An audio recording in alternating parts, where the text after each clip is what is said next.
Hello po, Ka-Letters and Music ng Net25. Siyempre, ako po ang inyong kaibigan na siyempre ka-Pinas na si Raymond Stone ng Pinas FM 95.5 na nagre-report po sa inyo dito sa ating happening sa pagpapasigla ng OPM at sa pagpapatatag ng OPM. Ito po yung tinatawag na Pinoy Music Festival. Ito po yung unang-unang yugto, unang-unang leg po ng tinatawag natin Pinoy Music Festival, Street Buskers. Okay? Papanoorin po natin to. Siyempre, maya-maya po mga kaibigan, siyempre magtutugtugan na tayo to the max. Dito lamang yan, siyempre sa Ayala Triangle. Ito po si Raymond Stone ng Letters and Music. Hindi nga masama ang pag-unlad kung hindi nakakasira ng kalikasan. Darating ang panahon, mga ibong dala ay wala nang madadapuan.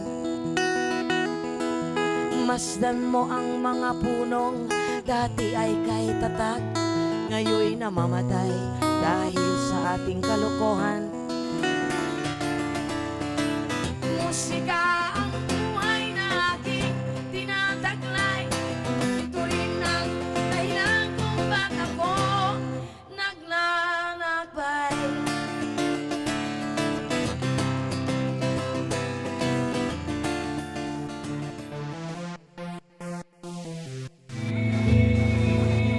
Ladies and gentlemen, sa Letters and Music, ito po si Raymond Stone at kasama natin dito sa ating activity ngayon sa pagpapasigla ng OPM, syempre sa Pinoy Music Festival. Walang iba, ang tinatawag nating icon sa music industry.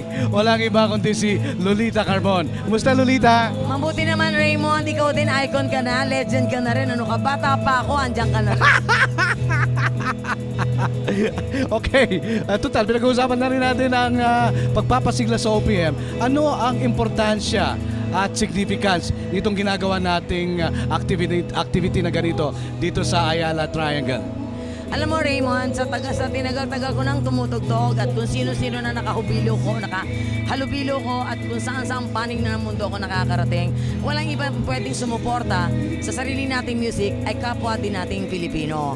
Katulad na sinabi ko, lagi kong inuulit-ulit, huwag natin i-alienate ang sarili natin sa sarili nating music. Magtulungan tayo at iangat natin lalo ang OPM. Sa pagpapasigla ng OPM, Lolita, sa tingin mo, sa henerasyon na ito ngayon, nararamdaman mo ba na bumabango na uli o sumisigla ang OPM? Para sa akin, hindi naman nawala ang OPM eh. Andyan siya, buhay na buhay at ang kailangan lang ay talagang iangat pa at palakasin ang boses ng OPM.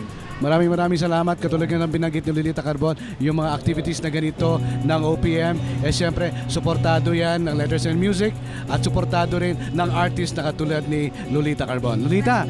Thank you, Raymond. Salamat din at mabuhay ang Letters and Music.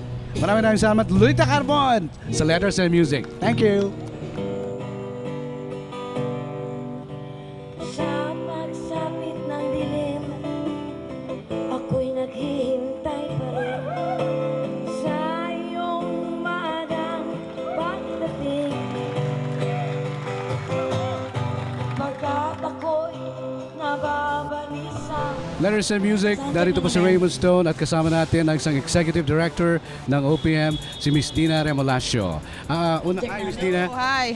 Good evening to all of you. At mas good ka pa sa evening. Unahin na natin, tanungin na natin si Miss Dina agad-agad mga ka-Letters and Music. Ano po ba itong advocacy ng OPM na ito na ating ginagawa po at para saan po ito? Ito po ay para sa Pinoy Music Festival. Meron on September 5. Tayo po ay magkakaroon ng month-long pocket performances or busking performances along Ayala in Makati. Magsisimula po ito ngayon hanggang sa August 31 at posible pong i-extend natin hanggang September 4. Preparasyon po ito para sa isang napakalaking selebrasyon ng Pinoy Music. The very first Pinoy Music Festival in the Philippines. Ano po ang dahilan kung bakit natin ginagawa itong activity na ito para sa OPM? I think po, nung March 19, we have this Pinoy Music Summit, and one of the many problems that resurfaced in that summit was the lack of venue and exposure of Filipino artists. So, inisip po namin, sige, gawa po tayo ng isang festival para sa mga OPM artists. So, there you go. We have the Pinoy Music Festival 2014 on September 5. Maraming po salamat. Kami po ang media partner po ng OPM. Ano pong masasabi niyo ang pagsuporta po ng Eagle Broadcasting sa OPM? Actually, nagpapasalamat po kami sa buong pamunuan ng Eagle Broadcasting sa Pinas FM, Net25, meron pa isa, Radyo Agila. Radyo Agila. Yeah. Dahil po sa inyo, kami po ay nagpapasalamat dahil kung wala kayo, hindi po natin to magagawa. Kapit bisig lang sa pagpapalakas, palakasin natin ang OPM. Thank you. Maraming salamat, Miss Tina. Thank you very much. Thank you.